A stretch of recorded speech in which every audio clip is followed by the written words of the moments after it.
Bienvenidos al Invernadero, segunda temporada. El episodio de hoy vamos a estar discutiendo The Night House del director David Bruckner, un director que conocimos con una película que a nosotros dos nos gustó mucho, que es The Ritual, así que acompáñennos para hacer este análisis. Mi nombre es Jesús Allende. Yo soy Alejandro Giribone. Ale, preparado para meterte en un laberinto de la oscuridad, ¿no? Hoy vamos a tener un arquitecto con unos diseños muy particulares para su vivienda. Sí, este capítulo, la verdad que primero un director que va a estar interconectado con próximos capítulos porque no solo lo vimos en The Ritual, sino que también, sin saber quién era, lo habíamos visto originalmente en, no me acuerdo cuál, pero un segmento de VHS.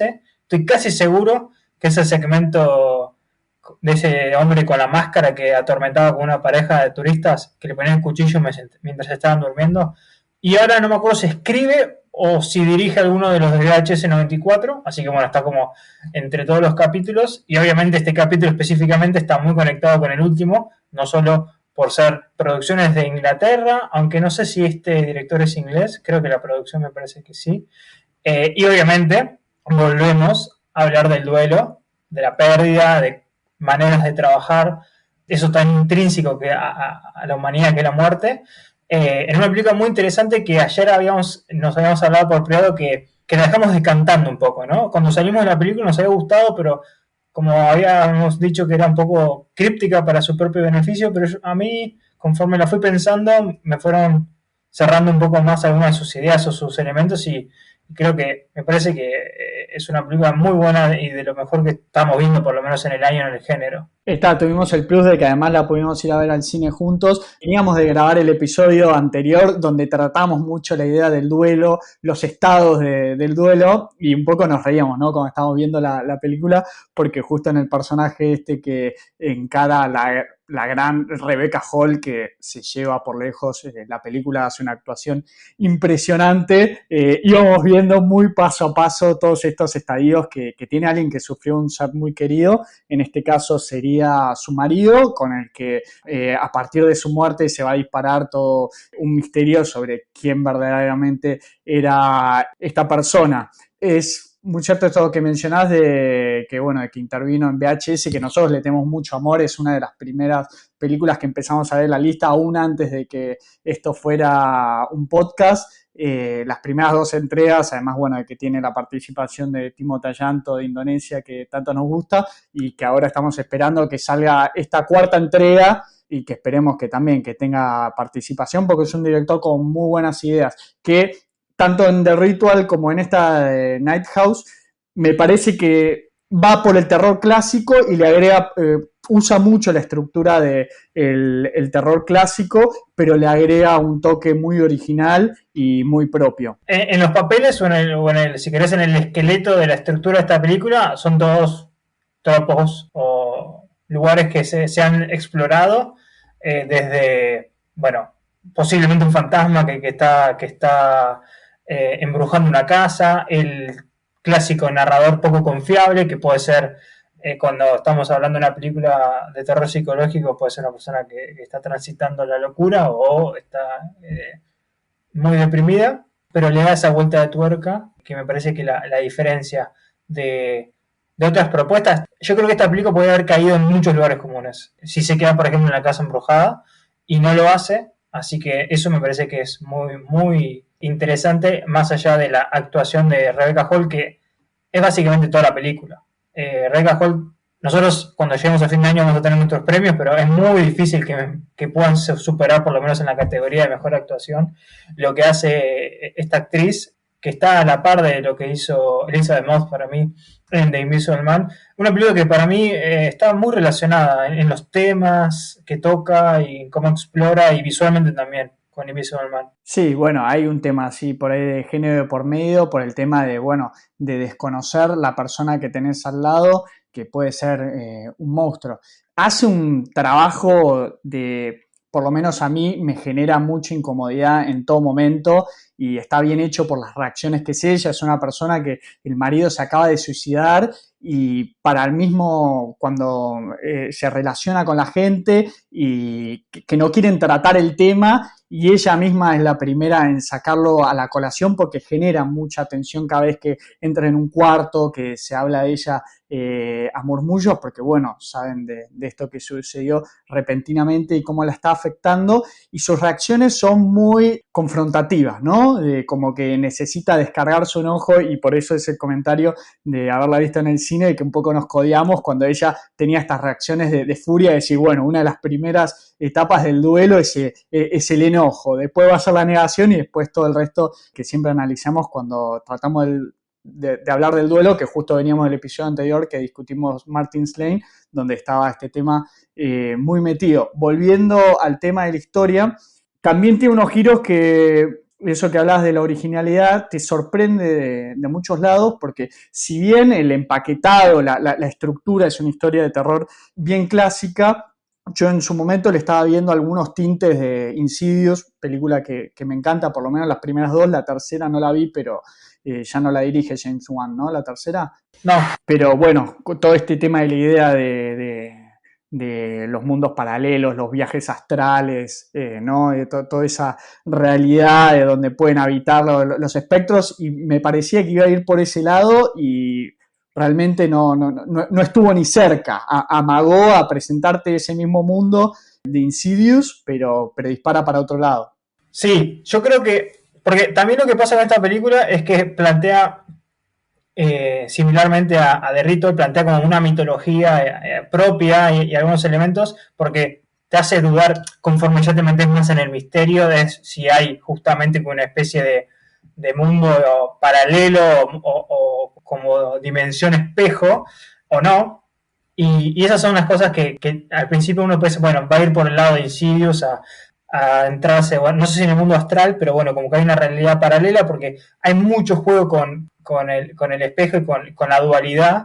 Entonces yo comparto eso y creo que vamos a ir hablando mucho de estas partes que no hay una respuesta. Empezamos a ver, creo que conforme Beth, que es el personaje de Rebecca Hall, básicamente con mucho, a veces pasa y hablamos en Martin's Lane, que estás en una situación muy drástica, bueno, como que tu vida necesita algún tipo de reordenamiento o ancla y te anclas en algo. Ella se ancló casi obsesivamente en tratar de descubrir el por qué se suicidó su marido. Creo que es algo también bastante, no sé si común, pero digo, cuando alguien toma la decisión de quitarse la vida, es, o se han visto en la literatura o en las películas, como que esa necesidad casi imperiosa de entender por qué, el porqué de las personas.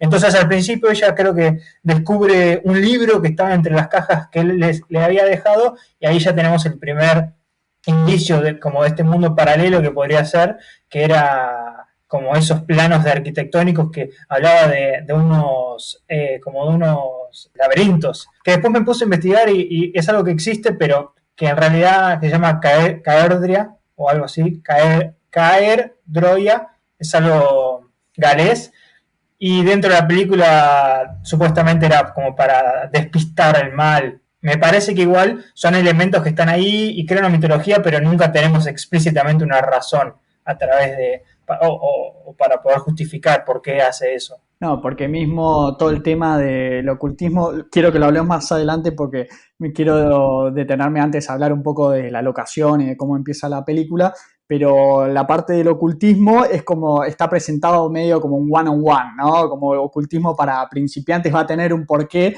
pero al principio cuando te introduce todo esto, los libros así de necromancia, con los que trataba el marido de Beth, que es Owen, lo vemos quizá como un cliché y decís, bueno, pero esto ya es como muy burdo, como que el director me está queriendo explicar algo de forma rápida y sin desarrollarla mucho, después va a tener un porqué, se va a resignificar todo en el final, que después lo vamos a hablar más adelante, pero sí quería hablar de lo que son las locaciones que tenemos, porque la arquitectura va a tomar un protagonismo muy importante en esta película.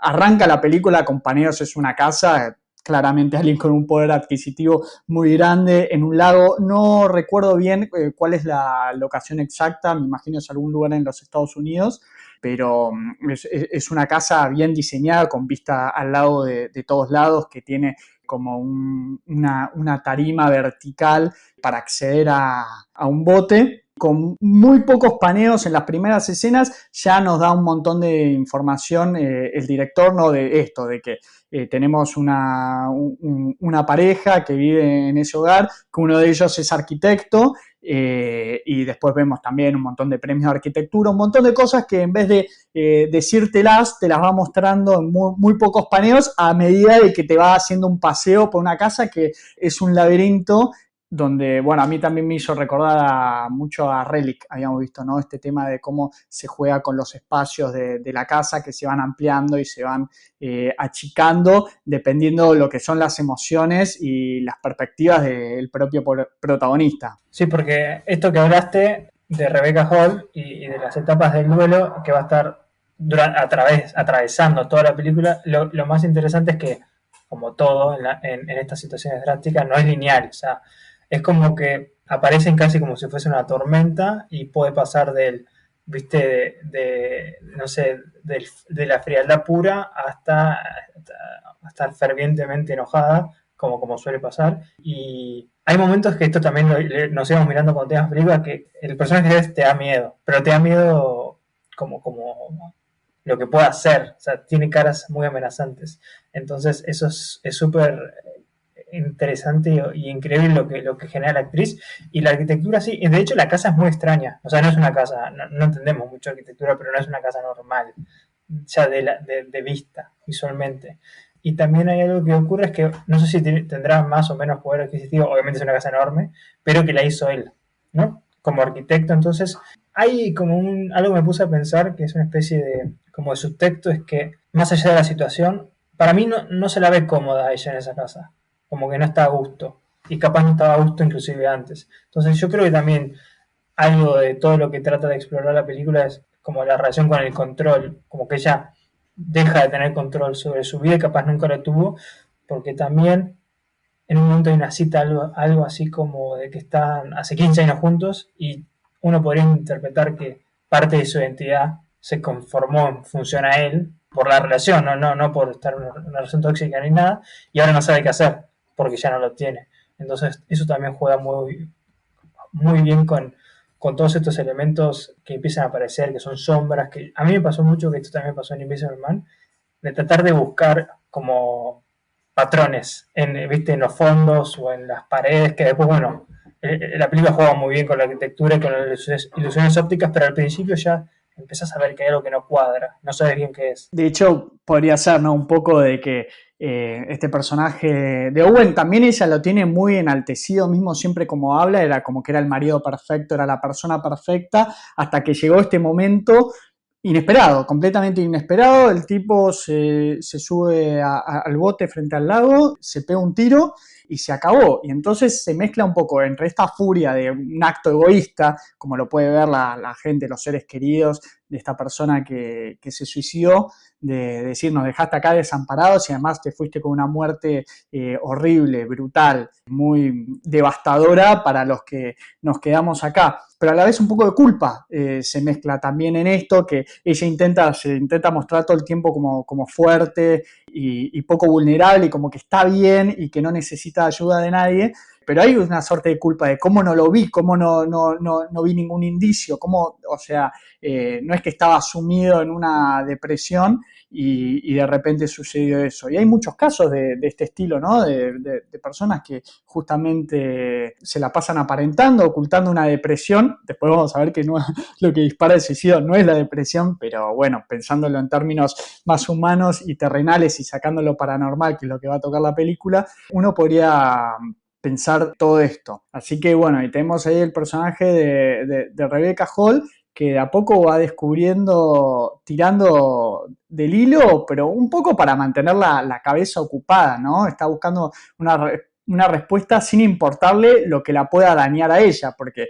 a medida de que vaya descubriendo cosas desconocidas de su marido, va a ir destruyendo su propia vida. O sea, la verdad va a hacer su propia destrucción, distinto a lo que fue la película anterior que analizamos el episodio pasado, Martin's Lane, donde la verdad era liberadora, ¿no? Acá la verdad es autodestructiva. Sí, eso, me parece que eso da justo en el clavo porque lo que termina pasando para mí es que ella está tan desesperada por entender, no sé si primero la razón y segundo el pasado de Owen, que termina efectivamente como afectando su capacidad para permanecer en el presente. Ella se nota como progresivamente más disonante con, no me acuerdo el nombre, pero la mejor amiga, que ella como cualquier persona que tiene que acompañar a alguien que está atravesando esa situación la quiere correr, ¿no? De ese lugar oscuro, porque ella también se aísla en esta casa, se aísla en el alcoholismo y todo genera como un ciclo vicioso que la empieza a carcomer y a fagocitar, pero porque necesita, casi como que necesita abrir una puerta que me diga, esta fue la razón, esto es el porqué y por alguna razón no lo vi. Creo que también profundizaba por el hecho de que la carta que le deja, esta clásica carta de suicidio, es aún más críptica, creo que la película, que no habla nada de ningún tipo de, no sé, como de último mensaje hacia ella o algo de ese estilo que suele Ni pasar, cariño. ni cariños, sino que habla como de un existencialismo casi nihilista, que le dice algo así como, tenías razón, no hay nada, nada está detrás de ti, ahora estás a Libre. salvo, libre. Y que lo que está increíblemente bien, después, esto es imposible de poder verlo en el momento de la película, pero cuando volvés a leer, yo la busqué, la cita textual de la carta, como está escrito, por ejemplo, en Nothing, que está escrito en mayúscula, obviamente está escrito en mayúscula porque es la primera palabra de la oración, pero sabiendo después lo que va a pasar y que es la nada en esta película, toda esa carta cambia de significado y eso está muy bueno, por lo menos saber que es una semilla, por más que no la captás en el momento y recién la captás retroactivamente. Claro, sí, porque nada, justamente ahí va a ir mayúscula, porque tiene un protagonismo muy importante, una entidad que no habíamos tratado hasta este momento. Con eso que te referías de la carta, como espectador es críptica al principio, decir, bueno, es una carta, dejó unas líneas. Ella misma primero confiesa, no confiesa, sino que en una reunión social en un bar, que también genera una situación muy de incomodidad, ¿no? Trata la amiga, se la lleva para distenderse a un bar donde está con unos compañeros, no sé si de la facultad, ella es profesora. Se ve que no son amigos íntimos, o sea, sí su amiga, pero el resto de las personas no son amigas íntimos. Y ella es como esta frase del elefante en el cuarto, ¿no? Es el tema del que nadie quiere hablar porque todos saben que su marido se suicidó, que es un tema muy sensible, pero a la vez están llenos de preguntas y ella misma es la primera en sacar el tema, ¿no? Ustedes quieren que se pone agresivo, ustedes quieren que hable del suicidio de mi marido y bueno, lo va encerrando hasta que le dicen, bueno, y dejó alguna carta y ella saca de la carta la carta que le dejó el marido, además con manchas de sangre, es algo muy violento, genera una situación muy tensa y ella dice que no sabe a qué se refiere con este contenido. Después ya en una confesión etílica con su amiga, volviendo del bar, va a confesar que sí sabe y tenemos nada, ella contándonos algo que a mí me hubiese gustado verlo como un flashback por ahí, o como por ahí podría haber sido la primera escena de la película, que no la entendiésemos, siempre hablamos, ¿no? De estas escenas que introducen las películas y después se resignifican al final y que uno olvidó que fue la escena que disparó la película, que ella cuenta que tuvo un accidente hace muchos años en los que estuvo muerta durante 4 minutos, ¿no? Entonces una persona que como Lázaro volvió entre los muertos. A mí por ahí me hubiese gustado verlo con un flashback así por ahí medio confuso y que me hubiesen dejado por ahí indicios de esto, a que ella lo diga directamente, porque en el momento claramente sabemos que por algo nos está diciendo de que ella murió durante 4 minutos, que no es información aleatoria y que va a tener que ver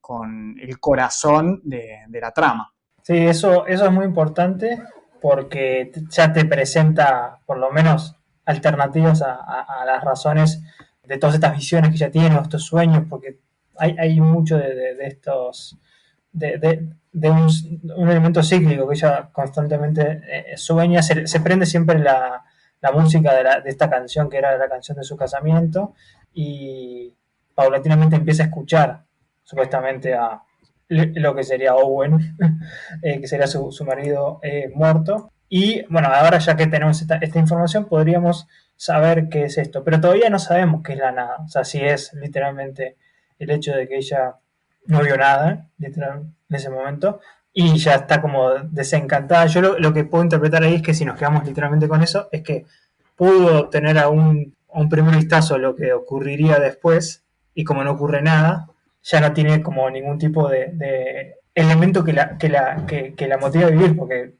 estuvo 15 años con una persona y esa persona ya no está más y ya sabe que no hay nada del otro lado. Entonces, capaz parte de su crisis existencial viene por ese lado. Y otra parte es más dentro de la película, es si es algo que, no sé si es una representación de la muerte, que se le pega a ella, como que desde este momento a los 17 años siempre estuvo con ella, porque ella habla que era propensa a tener como pensamientos oscuros y sufrir depresión, entonces ya podemos pensar que capaz era algo que estaba como un ángel atrás, ¿no? Pero en este caso sería una presencia demoníaca. Así que bueno, entonces ya con esta charla del bar y después en la casa de Beth con la mejor amiga, nos empieza a presentar esta presencia, vale la redundancia, ¿no? Y su progresivo rol en la película. Claro, porque es muy difícil poder pensar en una versión tangible de la nada. Vos hablaste de oscuridad, que claro, uno lo primero que se le viene a la cabeza, así es oscuridad, vacío, son todas cosas que uno intenta mentalmente generarse una imagen que no se puede describir. Ella lo que describe es una sensación, ¿no? Ella murió y no hay un camino a seguir, ni vio el túnel, ni vio nada, sino se vio con esto que no sabemos si ella lo vio como una entidad, sino como una cosa sensorial. Entonces eso sí me pareció muy interesante cómo está tratado. Después ya tenemos que volver al mundo terrenal y yo traía referencia a Insidious, porque vamos a tener como estas escenas que un poco se repiten, no porque sean iguales, sino que siempre se llama The Night House, ¿no? Y siempre al caer la noche ella empieza a entrar en esta realidad paralela donde uno no sabe si está soñando. A mí no me gusta mucho el recurso que es muy utilizado en el terror, donde vemos una escena de terror y de repente el personaje principal despierta. Acá lo vamos a estar viendo todo el tiempo, pero bueno, porque va a estar jugando con esta cosa que es entre que uno no sabe si es algo onírico, si es un viaje astral al estilo Insidious, ¿no? Que se desprende el alma del cuerpo, entonces ella habita en este terreno paralelo donde puede acceder a Owen, ¿no? Porque hay una voz que lo llama, de hecho su celular suena y recibe mensaje de texto de Owen, y al día siguiente cuando lo revisa están borrados. Entonces decís, bueno, no, eso fue una ilusión o fue un sueño, porque si no tendrían que haber quedado registros, o es esta posibilidad de que surgió en un plano paralelo. Pero bueno, entonces se va a ir concatenando toda esta película y obviamente va a ir creciendo toda esta realidad donde cada vez suceden cosas más oscuras.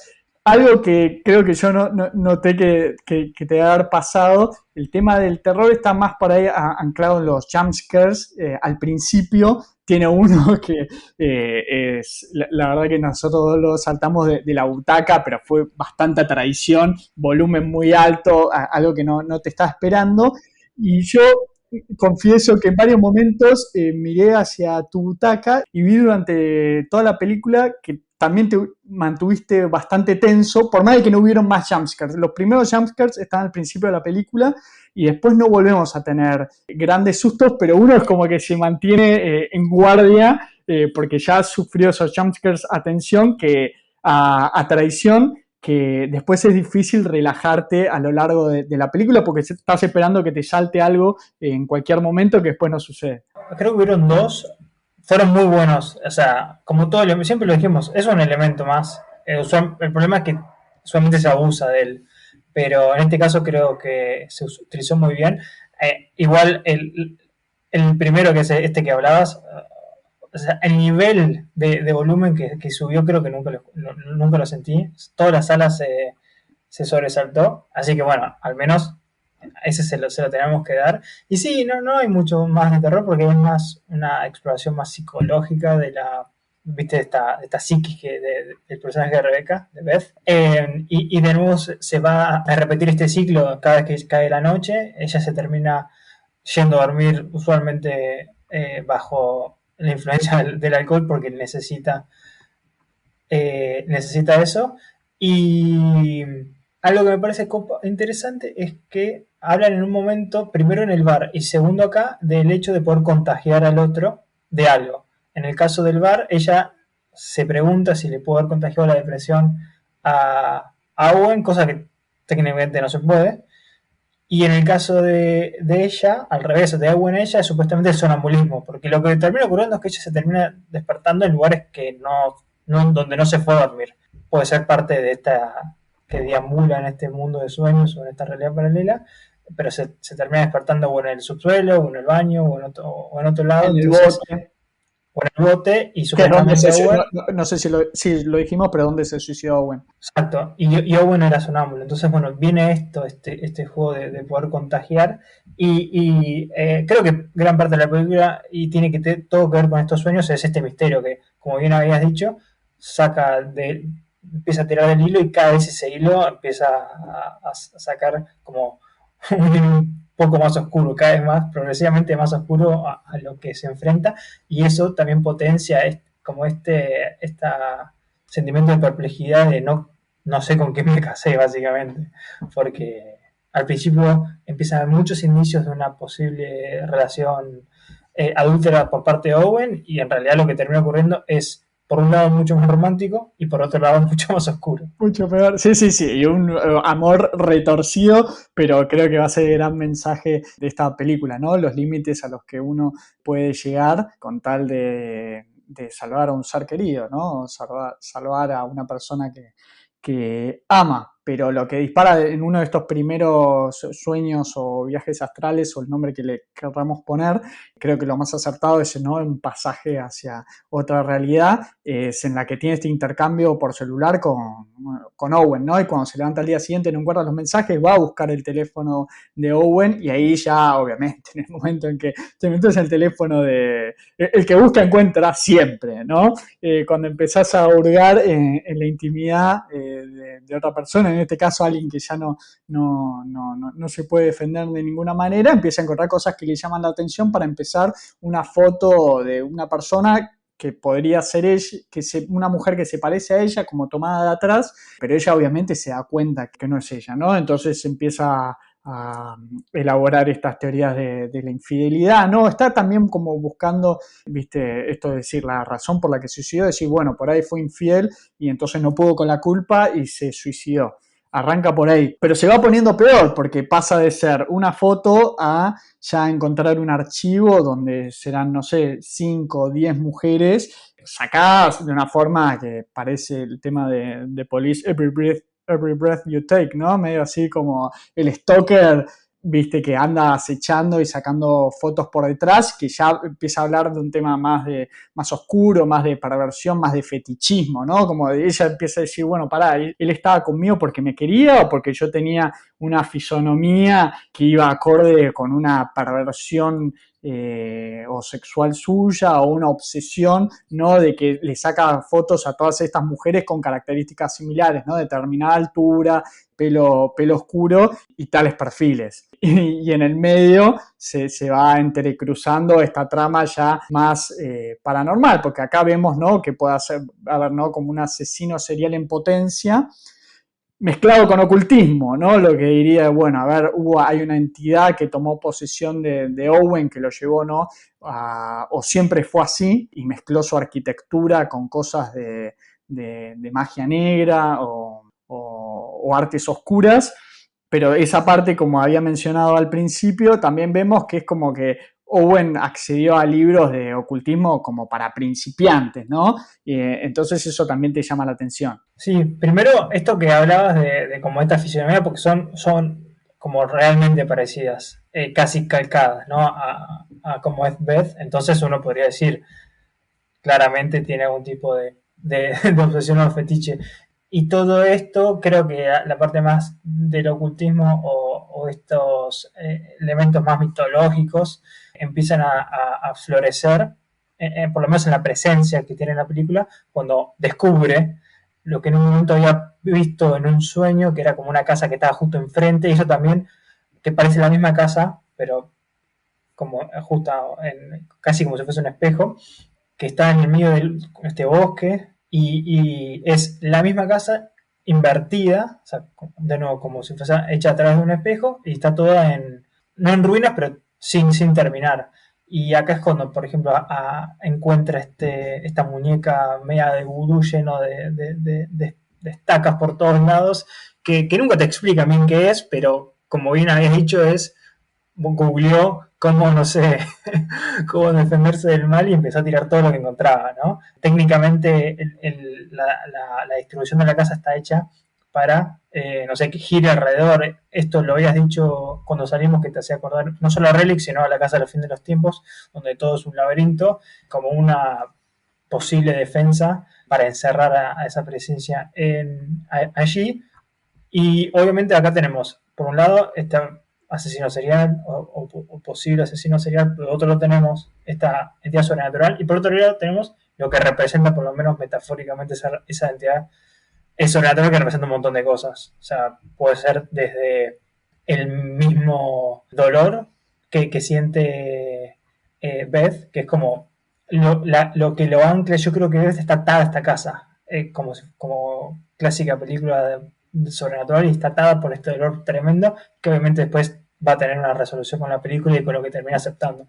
Entonces yo creo que funcionan las tres cosas a la vez: el plano terrenal, el plano sobrenatural y el plano más metafórico. Y de todas esas películas que enumeraste, te voy a nombrar, que me vas a odiar, pero siempre saco a colación, es Dark Zone también, ¿no? Donde en una casa generan un gran ritual para, o sea, la estructura de la casa importa y cómo están distribuidos los cuartos para despistar a estas entidades maléficas. Obviamente hicimos el chiste en el cine, ¿no? De que el primer momento todos estos llamados de Owen que se le presentaba y le hablaba, nunca es Owen, ¿no? Nunca es Timmy, nunca es la persona, el que vuelve de la muerte, siempre es otra entidad. Después, bueno, vamos a descubrir la importancia, porque es casi hablar de la nada, es casi hablar como de un dios o un semidios. No sé en qué escalafón lo podríamos meter de la mitología, ¿no? ¿Qué lugar puede ocupar? Pero sí, puede tener todos estos conceptos de lo que estás hablando,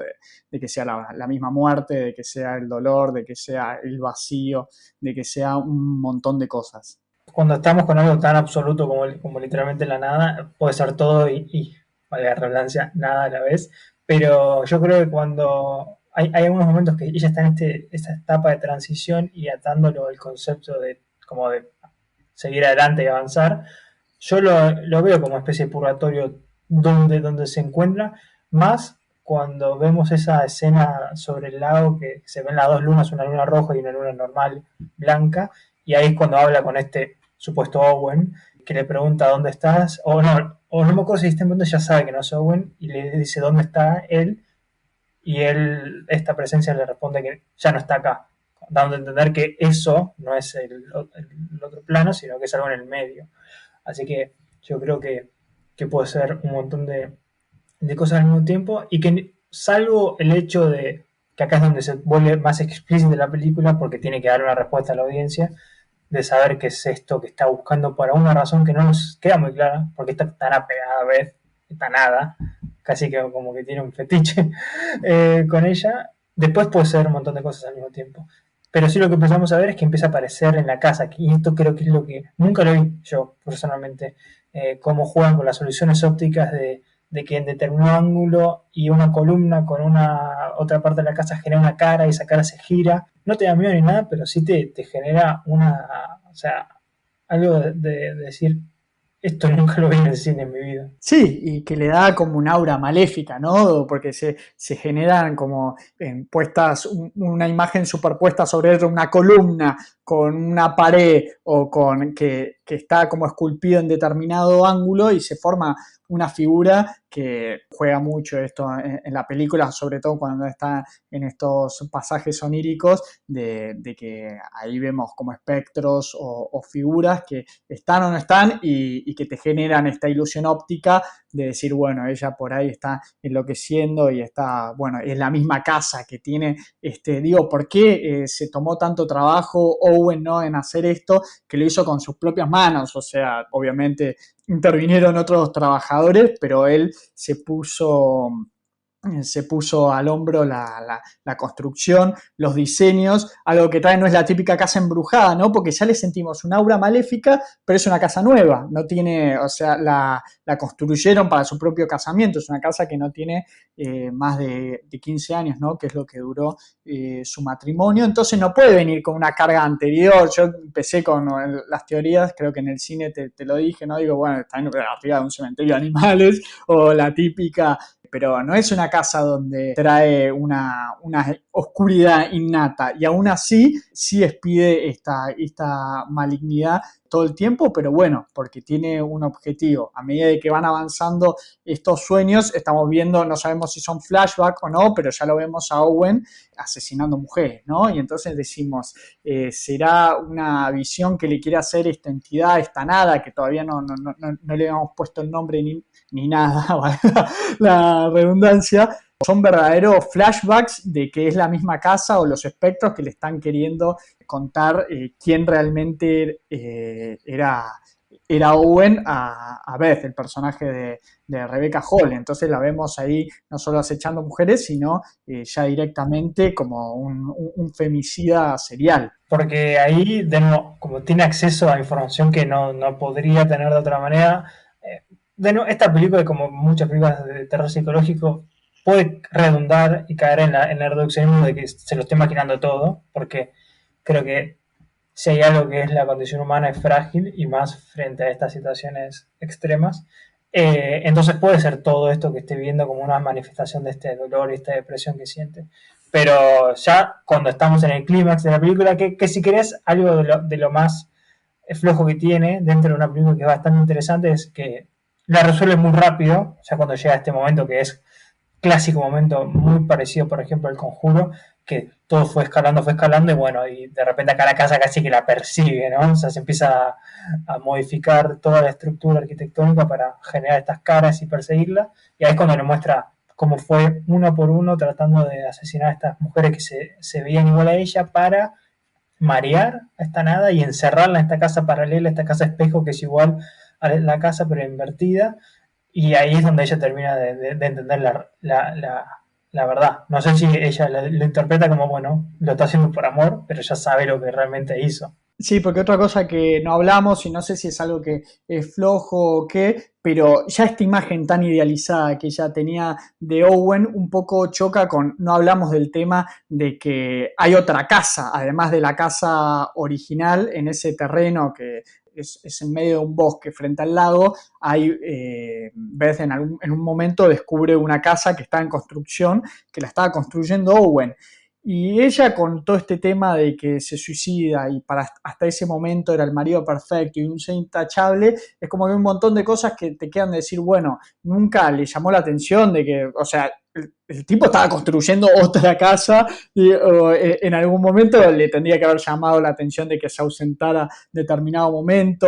Todas estas las mujeres que va asesinando, además las fue conquistando primero, y digo, alguna cosa te tendría que haber llamado la atención en su conducta, o no sé si es porque en lo idealizado que lo tenía, ella lo negaba todos estos aspectos, pero es como que hasta que no se muere nunca sospechó nada de una actitud de su marido, que además estaba haciendo toda esta otra casa paralela en la que además ahí enterraba a las víctimas, que es el gran descubrimiento que hace ella.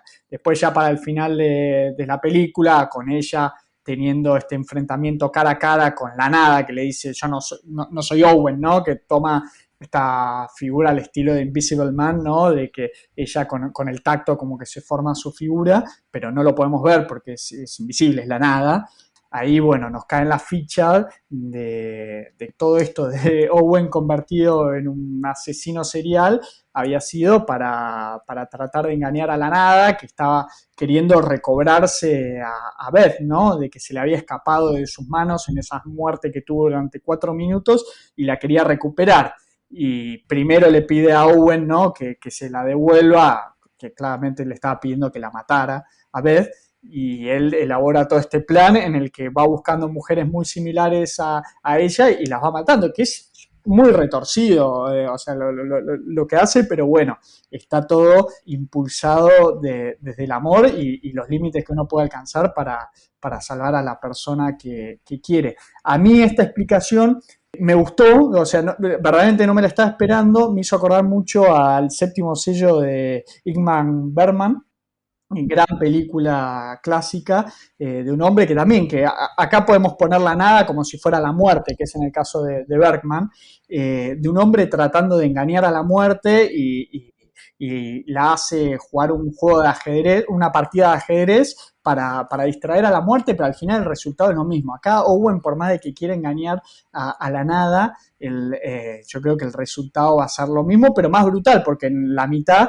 se cobró un montón de víctimas que no tenían nada que ver con Beth, ¿no? Y para que llegara a este resultado final, que es que se la va a llevar eventualmente a Beth. No hay forma de escapar a la muerte. Puede ser antes o después, pero el final va a ser siempre el mismo para todos los seres mortales. Yo no, nunca la quise poner acá como la muerte, simplemente porque me daba la impresión de que si nos quedamos en el antropomorfismo del elemento, me parecía demasiado, bueno, voy a buscarte y me voy a quedar, viste, casi como una cruzada por 17 años o lo que sea, esperando a buscar, pero puede ser, como con Constantine, viste, que el diablo iba a buscar, la única alma que iba a bajar para buscar. Así que podría ser, y es verdad porque arranca explicando esos susurros, ¿no? Que la nada les empieza a dar a Owen y podría ser estos pensamientos oscuros que los termina traduciendo en ir a matar, si no compramos el hecho de que son parte de la trampa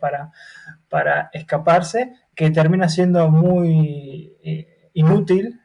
No solo llega al punto de él asumir que si él se mata, Owen se mata, ya como que hubiese sido, no sé por qué, no me queda muy claro qué estaba pensando de por qué matándose iba a ser la jugada maestra, el checkmate, o si directamente, como bien dijiste, ahora sí, le agarra la culpa sabiendo que habiendo matado, no sé, poner 10 mujeres, sigue estando la presencia, entonces dice, bueno, ¿qué hice? Y esa culpa es la que termina generando que se suicide, porque la verdad que esa última jugada no la termino de entender.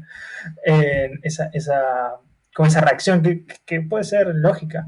Así que si lo vemos como la muerte, sí, Beth no la va a poder escapar. Ahora, si la vemos como una representación simbólica del dolor, yo creo que sí la termina superando, no sé si superando, pero lo que vemos ¿viste? En el clímax final, que está ella con el mismo revólver con el que se mató, y esta nada que la incita a que se vaya con él, con la nada, la decisión que termina tomando Beth para mí es seguir viviendo una vida dolorosa, pero con una potencialidad de ser cualquier cosa, a quedar encerrada ¿viste? En este agujero negro del pasado. La actitud de Owen es una jugada de ajedrez como en la película de Bergman, porque quieras o no, con todo este plan macabro que tuvo en el que se cobró un montón de víctimas, él ganó tiempo, pudo vivir durante 15 años junto a la persona que amaba, pero bueno, con esta carga oscuridad, él adopta la oscuridad con tal de vivir junto a su mujer y eso no es gratis. Entonces no te lo explican de si el suicidio de él es porque la nada le puso un fin o verdaderamente llegó a un punto en el que sintió mucha culpa por haber actuado de la manera y llegó a un punto en el que se quebró como que se podría quebrar cualquiera porque su intención, si bien la puesta en práctica es macabra, la intención es buena, pero bueno, como dice el dicho, el infierno está plagado de buenas intenciones. Pero él gana gana tiempo con esto, pero bueno, al final la muerte o la nada se prospera, porque la verdad es el mismo tiempo, ¿no? No tiene nada que perder. Con el tema del ocultismo que referí, tiene mucho sentido de que las partes donde lo que es la bibliografía ocultista que nos muestran es algo muy introductorio, muy como para principiantes, porque claro, cualquiera de nosotros puestos en una situación así que no estamos en el mundo de las artes oscuras, empezarías, ¿no? Si te tenés que empezar a meter en algo así, o Google, o viste, lo primero, no vas directamente al Necronomicon o unas escrituras o runas que requieren de un conocimiento más avanzado, ¿no? Vas a lo que te des a mano, a la librería de tu ciudad, de tu pueblo, y vas a encontrar algo así muy, muy introductorio. Entonces, algo que al principio me parecía como un cliché muy burdo, con esto al final tiene sentido, ¿no? Decir, bueno, él elaboró un plan y dijo, bueno, necesito saber, ¿y dónde arrancás? Desde cero con este libro que era, bueno, Introducción a las Artes Oscuras, cómo hacer pentagrama satánico, cómo encerrar a una entidad. No, además, creo que tendríamos que revisarlo, ¿no? Pero sería la amenaza más difícil que nos hemos enfrentado en las películas. O sea la muerte o sea la nada, es literalmente inabarcable, básicamente. Así que casi que es elogiable que lo pudo despistar por, no sé, 30 años o los años que sea entre que Beth se le pegó, ¿no?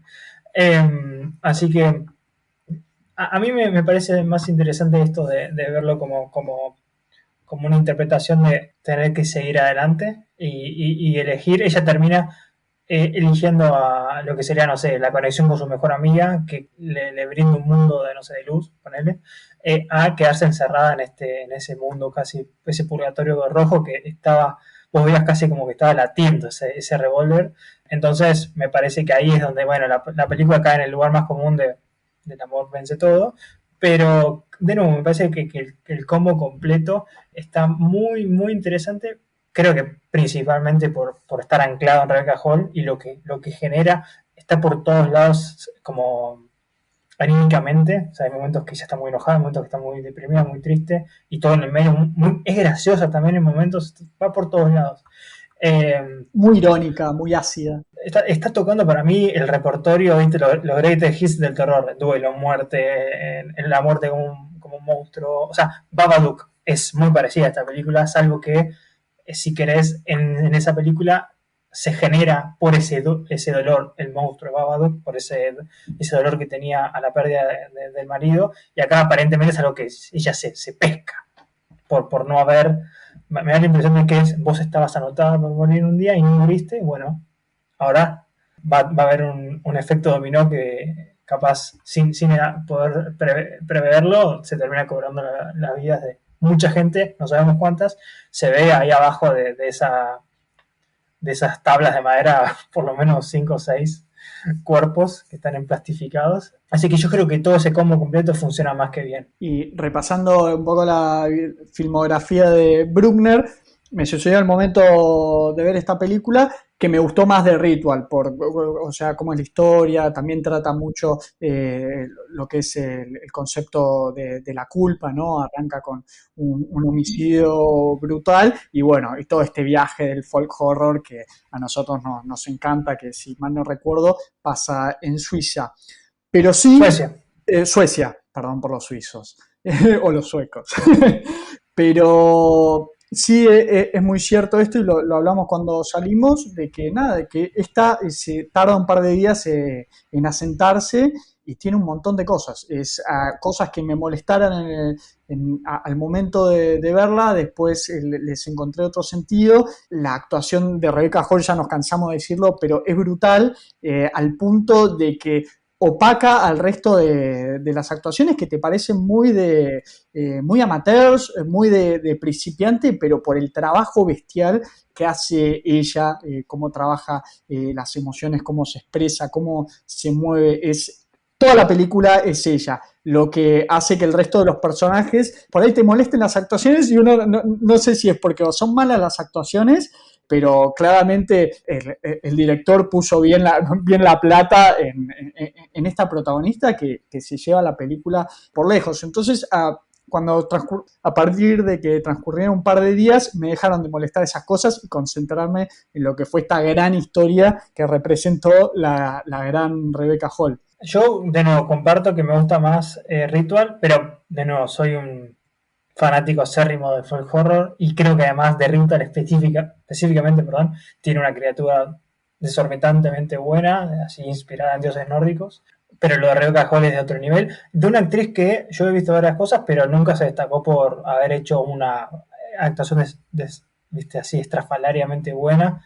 Creo que el año pasado la vi o este año en Godzilla vs. King Kong. O sea, tampoco es que la hemos visto en muchas cosas, pero sin lugar a dudas es la mejor actuación de su carrera y ojalá que sabemos que el género está súper ninguneado en los premios y esas cosas, pero que de alguna manera la gente pueda conocer esta actuación porque es el ángulo de la película, es el 90% de, o sea, las 90% de las interacciones las tiene ella con alguien más, inclusive Owen casi no habla, casi no existe, es más un recuerdo, entonces sin ella yo creo que esta película no hubiese funcionado tan bien, si bien tiene buena cinematografía, buenos momentos de tensión, buenos jumpscares, lo que sea, es ella la película. Sí, yo la tenía, bueno, obviamente en The Prestige está, que hace un papel más secundario en la película de Nolan, y después hay otra que yo creo que la vi con vos, pero que es de terror, pero la tuve que buscar porque estaba seguro de que la había visto en una película de terror y no me acordaba cuál era, que era The Awakening, que es una que es, creo que en 1920, no sé si en Nueva Inglaterra o qué,